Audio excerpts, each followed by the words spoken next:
All right. Today we're gonna have to go with one of those themes is, don't judge the messenger, just judge the message. Cause I'm muggy, I'm hot, I've been out in the sun. I love the sun, so I gotta get that in on a consistent basis. That vitamin D is ultimate. That vitamin D is good for your health. Nzuri kwa afya, as they would say here in East Africa. Jua Nzuri kwa afya. The sun is good for health. But I wanted to basically touch on a couple of things that are important to me. I thought I was gonna make a video about this probably about at least 3 months ago, if not a little longer.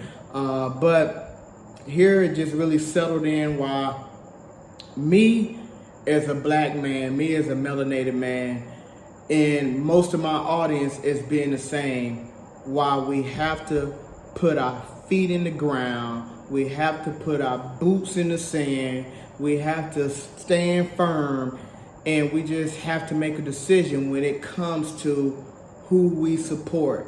Now, what am I speaking of? We're never gonna get ahead if we never make ourselves first. We're never gonna get ahead. We're never going to get ahead. And I could say we could at least start trying to get equal, get some balance. But ultimately the goal is to be in the front, take things where they need to be in terms of origins of how things used to be. So what am I speaking of? My experience here in East Africa specifically has been one that I'm currently in Zanzibar, by the way, but my experience here in East Africa specifically has been one where it's like everyone owns the real luxurious things in regards to the 5-star restaurants and the 5-star hotels, except us. And a lot of this even coincides with how things are done in the West or in the places of our former captivities or present captivity, depending on where you are at the moment, in terms of what by design, in terms of entertainment, media, and things of that nature, what is basically advertised to us to go patronize on a consistent basis.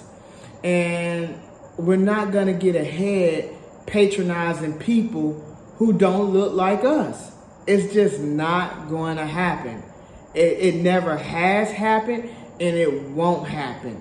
A lot of people have a misconception coming off the back end of Black History Month, as people know it in the West, in terms of specifically America, in regards to how things used to be, even during the 60s in that era.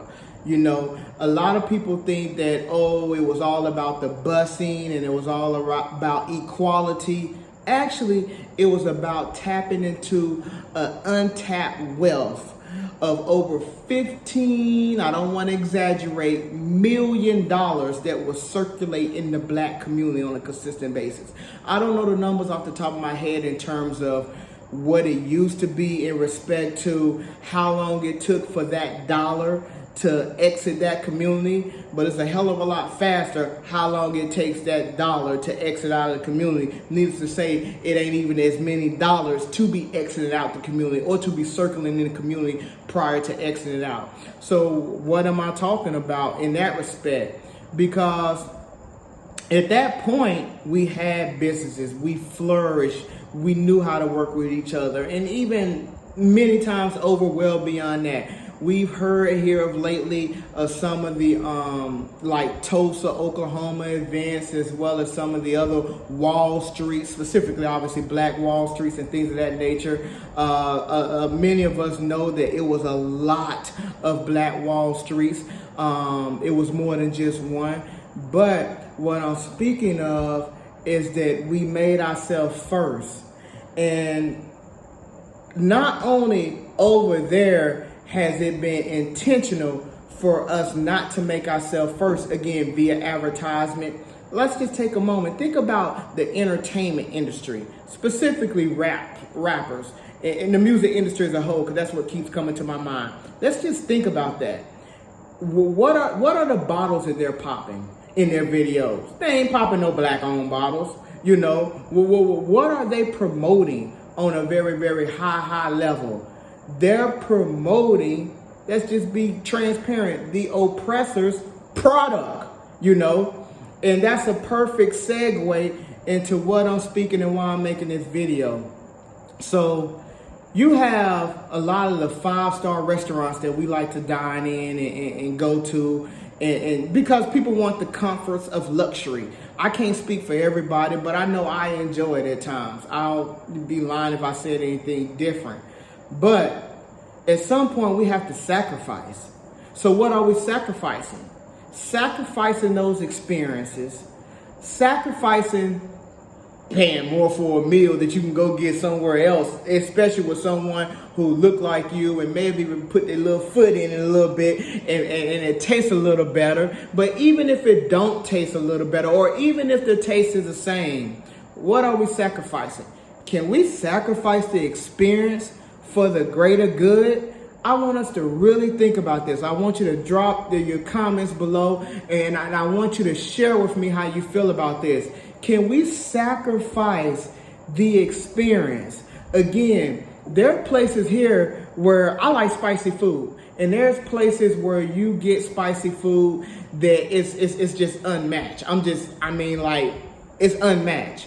And I'm gonna be honest, Indian spicy food is very, very, very, very good. As they say here over in East Africa, tom. I mean, it is delicious. But what are we doing at the end of the day? What are we doing? What are we doing? You know, because we keep patronizing these places and putting them first, and we know they don't put us first. When was the last time, I'm going to go back to the West now, specifically America, obviously. When was the last time you seen a Chinese man or woman or family, for that matter, at a soul food restaurant? When was the last time they dined in and really spent time eating and really spent time enjoying that meal?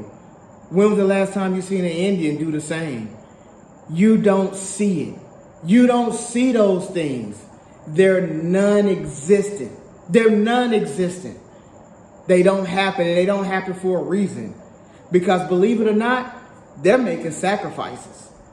Let's talk about Chinese. They do the same thing. In the vehicles they drive. How many Chinese you see drive vehicles that are outside of their native land in which they were built in, made by fill in the blank? How many?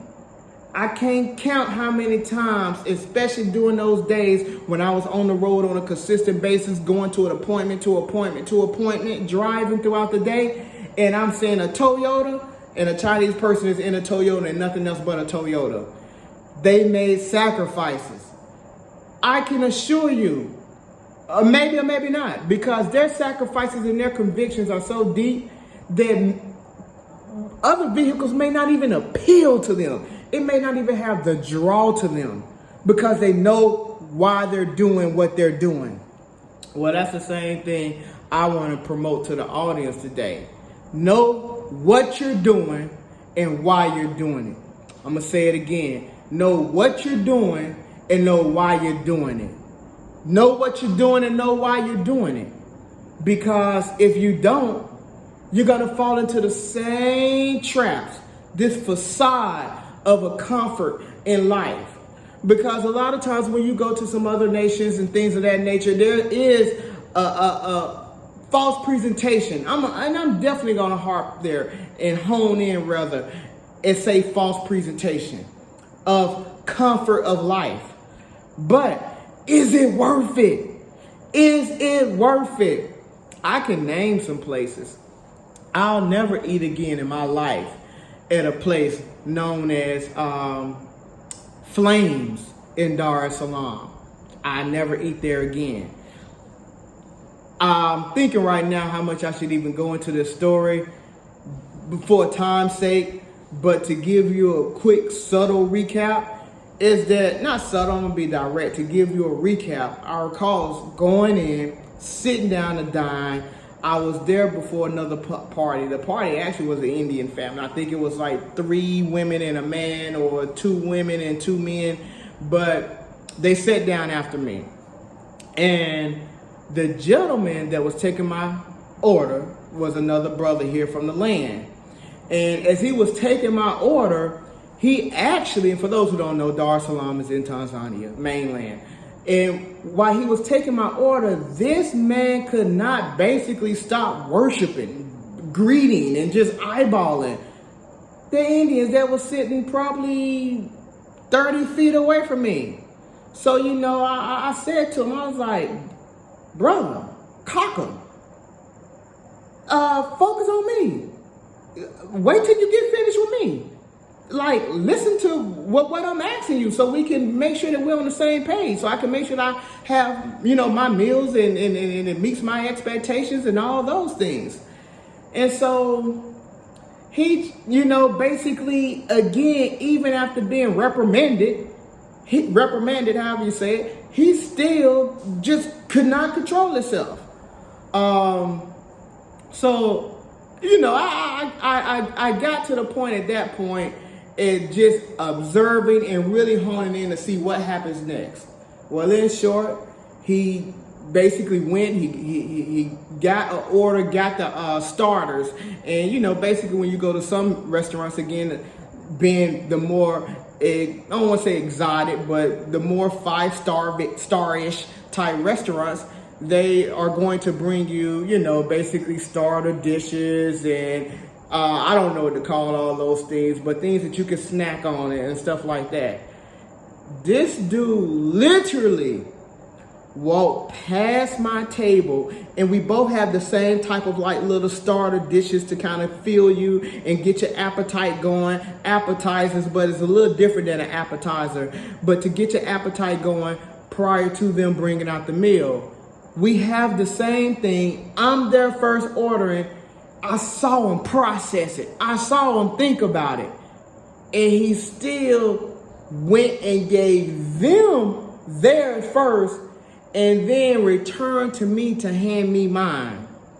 So that's strike 2. That's strike 2. And then, actually that was strike 3. Yeah, that was strike 3. I ain't even waiting for no food to come out. That was strike 3. Because it was so utterly disrespectful that it was like, oh nah, it's no way that I'm gonna allow this just to slide and just to roll and not speak on it. So I went to the manager, you know, had a brief conversation, and the manager heard me out, obviously another African, and he basically just, as we were speaking, he watched the guy. Now this guy has taken my order first, and now he's taking other people's order. But now he's watching him actually bring their order out before mine. And so at that point, I'm like, badai, which is basically later, you know.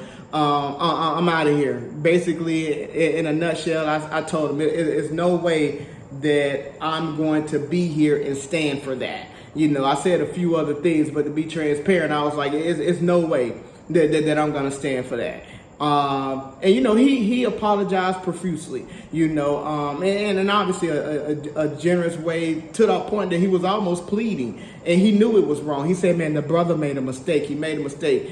But it was a thing that I just saw, and how it occurred. It obviously was more than a mistake. And also, just to kind of get you a little scoop, it wasn't the first time that I've observed things of that magnitude per se that transpired right there in that very same restaurant.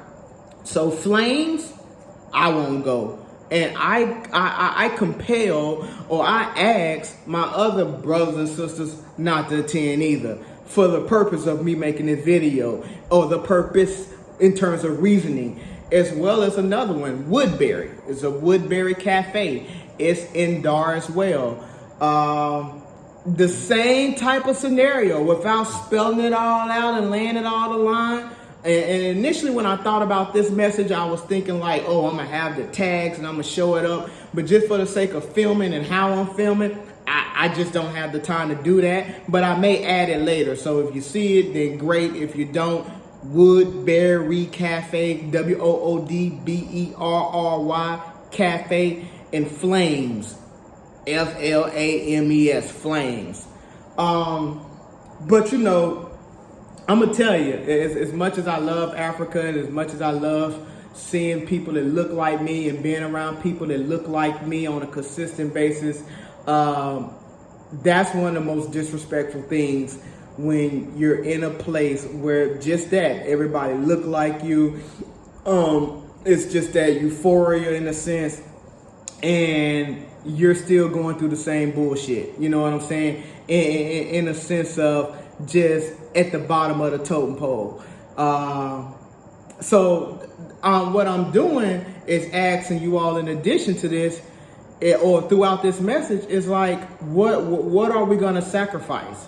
You know, can we sacrifice a meal for our babies? You know, can we sacrifice a meal for the future?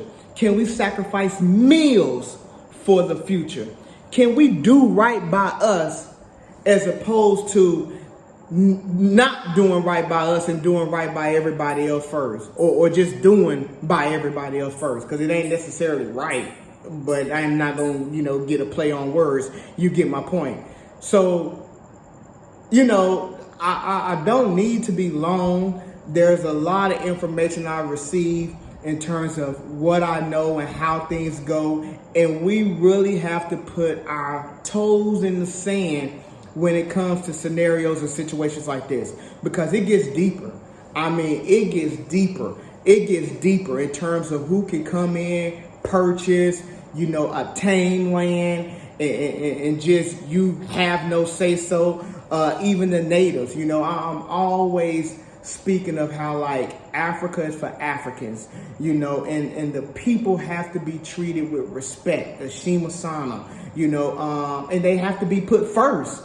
Kwanzaa, because, you know, it's their land, you know, so they have to be put first. And in so many situations, that's not the case. That's not the case. And we have a responsibility morally to see that everyone gets a piece of the pie, so to speak. And none of us are going to get a piece of this pie if we continue to be passive. If we continue to be passive in our messages, if we continue to be passive in our reasoning, if we continue to be passive in what we're going to sacrifice, what we're going to choose to say, oh, well, you know, I'm indulging this, you know, I got to live now. Or, you know, basically those, I'm for the cause, but I ain't willing to give up that. I mean, if you're not willing to give up whatever it takes for our advancement, then you're not for the cause. Let's just keep it a buck, as they say. You're not for the cause if you're not willing to go all in and say, you know what? I'm going to eat at the people's place that look like me.